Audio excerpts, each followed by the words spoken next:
21শে ফেব্রুয়ারি আন্তর্জাতিক মাতৃভাষা দিবস এবং শহীদ দিবস উপলক্ষে পাবনার ঈশ্বরদী উপজেলার মুলাঢুলি ইউনিয়নের বাঘহাসলা গ্রামের প্রতিষ্ঠিত শোভাযাত্রা সমবায় সমিতি লিমিটেডের পক্ষ থেকে আন্তর্জাতিক মাতৃভাষা দিবস এবং শহীদ দিবস পালন করা হয়েছে।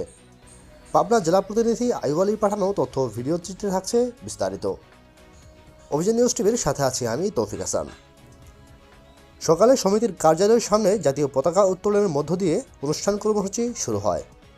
সমিতির সভাপতি মোহাম্মদ আবুল হাশেমের সভাপতিত্বে পতাকা উত্তোলনে উপস্থিত ছিলেন সাবেক উপকৃষি কর্মকর্তা আলহাজ মোয়াজ্জেম হোসেন, হাফেজ মাওলানা নাইমুল ইসলাম নাইম, কলিমুদ্দিন সর্দার, রমজান আলী, আওলাদ হোসেন, শাহ আলম হোসেন এবং অফিস সহায়ক মোহাম্মদ মেহেদি হাসান সহ অন্যান্য সদস্যবৃন্দগণ।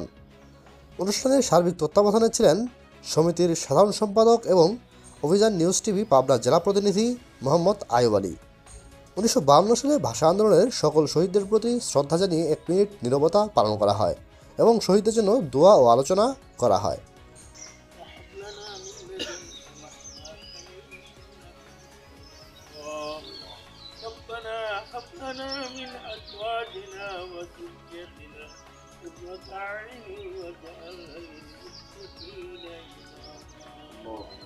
ربنا اغفر لي ولوالدي